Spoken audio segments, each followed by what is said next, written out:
श्रोता बंधु भक्ति मार्ग तरफ आपण मानक मोर स्वागत।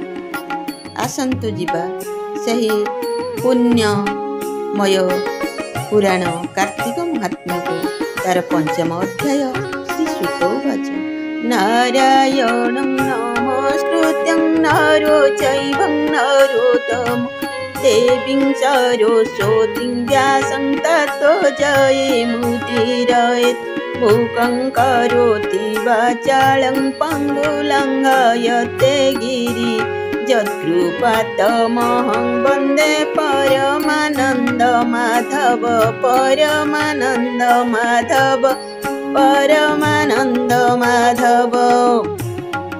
हेमंत कृष्ण वाक्य शुणी शेषाक्राजितर दुलणी पूछन्ति पति स्नेह घेनी भोनाथ कह पुण्य ध्वनि। कार्तिक महात्मा दुर्लभ जे धर्म भाव रे सुलभ जे धर्म कथा विधि कृत्य कही संतोष कर चित कहन्ति करुणा सागर। भो प्रिय शुण धर्मसार पूर्वे जे पृथु चक्रवर्ती सूर्य वंश रे उत्पत्ति कृत जोग रे महाराजा सुखे पालई जन प्रजा। धरणी शस्य पूर्ण करी दुष्ट दानव दर्पहरी विष्णु रंगु अवतार तेणु विवेक नृपवर। नारद मुनि व्रते धर्म पूछाई नित्य नित्य दिने को आस्थाने बसाई मुनि की बोले नरसाई।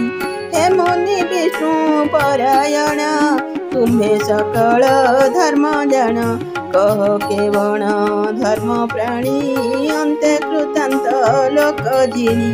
बसंती गोविंद मंदिरे पुणी न पड़ती संसारे तुम विष्णुर्वंशभूताश्च ज्ञातं विद्यते तव तथापि वदन सम्यं महात्म्यं शृणुवेन जः।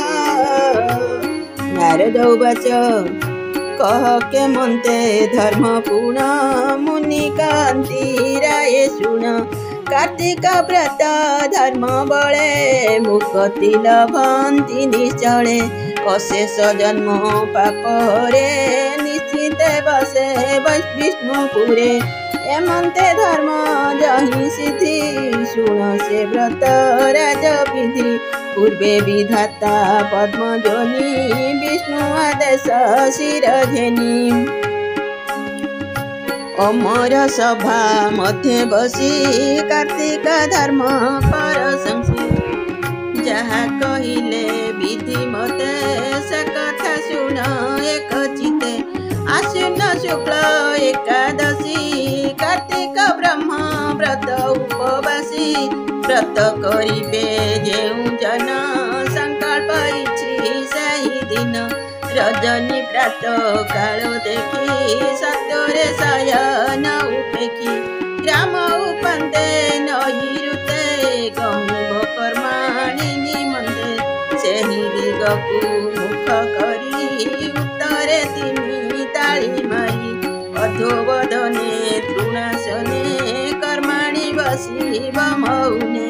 पत्रे उदेक थिब नेई मूर्तिका किछि थिब थोई। शौच हेब बेनि जोगे त्रय गुहरे कलिंगे। बाम हतरे 10 बार शपथ बेनि करस्थल। पाद जुगरे तिनि तिनि शौच मूर्तिका जल घेनी। पुणी प्रवेश होई घरे बाससन घेनी करे। प्रवेश होई जल घाटे जेभे विहित कर्म पीठे।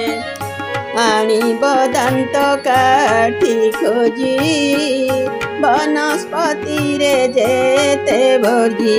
समिध कण्टन दुर्गन्ध जे देवस्तावर प्रसिद्ध खर समिध लता तृण एते उपेक्षी ज्ञान यद्यपि भिक्षा न मिलिब रसाळ पत्रे घसिब आपे रोपिला वृक्ष छाड़ी पत्र तोड़िब मंत्र पढ़ी दंत माजिब यत्न करी चतुर्थ दिन अपहरी उआसी षष्ठी एकादशी जेबे ग्रहण रवि शशि ए दिन नघ शिव दांत द्वादश बार जौड़े धौत रोहिले दिन अनुसरी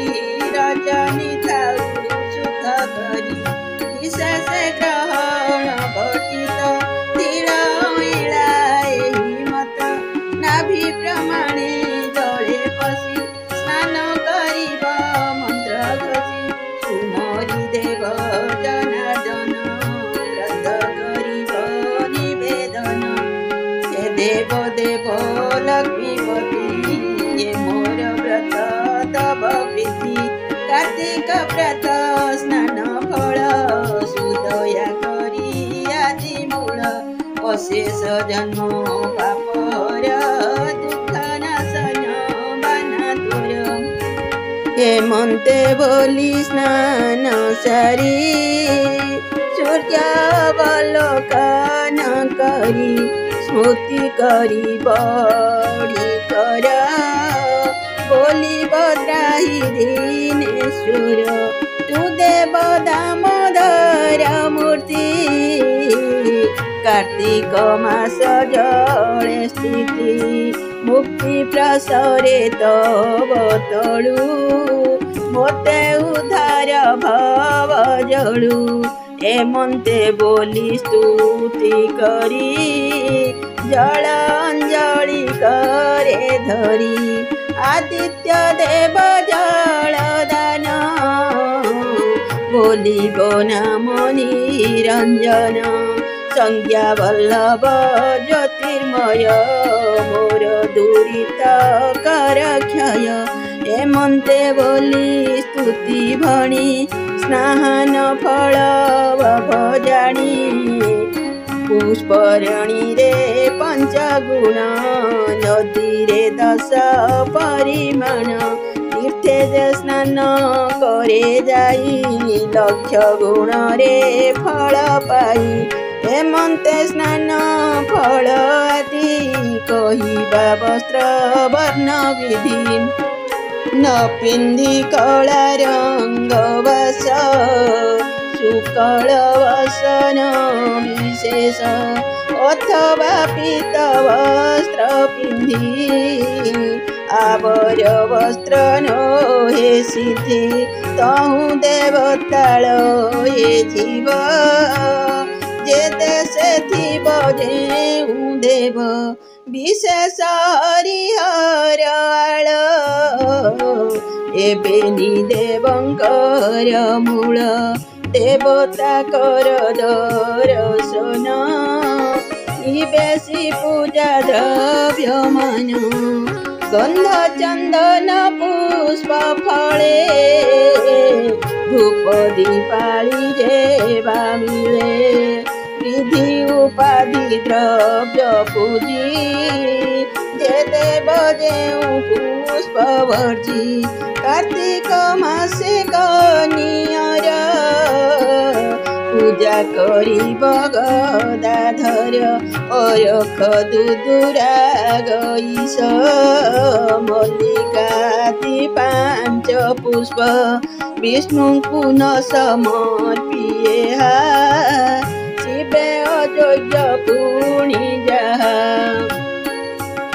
देवता कर दर्शन निवेशी पूजा द्रव्य मान गंध चंदन पुष्प फले धूप दीपाली जेवा मिले विधि उपाधि द्रव्य पूजी जे देव जेउ पुष्पवर्जी कार्तिक मासे कनियर पूजा करिब गदाधर अरख दुदुरा गईस मल्लिकादि पंचपुष्प विष्णु गुण समर्पिएहा शिवे अयोग्य पुणी जहा जबा उत्पल कुंड जुई सेपति शिवंकु न देई तुलसी गणेश न पूजी दुर्गांकु दुर्बादल वर्जी एथि उतारे पूजा विधि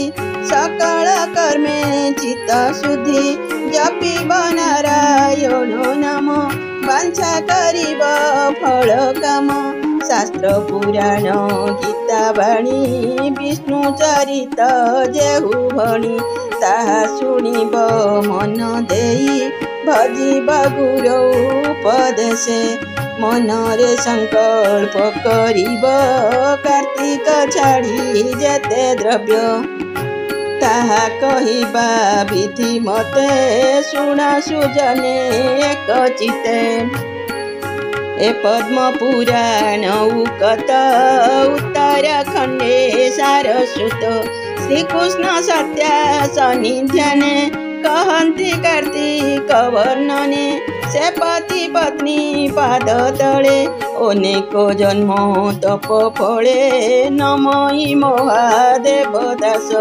करुणा कर पितवास करुणा कर पितवास इति श्री पद्मपुराणे उत्तराखंडे कार्तिक महात्म्ये व्रत संकल्पे नाम पंचमोध्याय। बंधु माने आजि पई एतिकी पुणी साक्षात हेब आगामी अध्याय रे। भीम शापीरणु गंगा मुनिर पिमति भ्रम जदि शुद्धम शुद्ध वा मम दोष न विद्यते मम दोष न विद्यते मम दोष न विद्यते।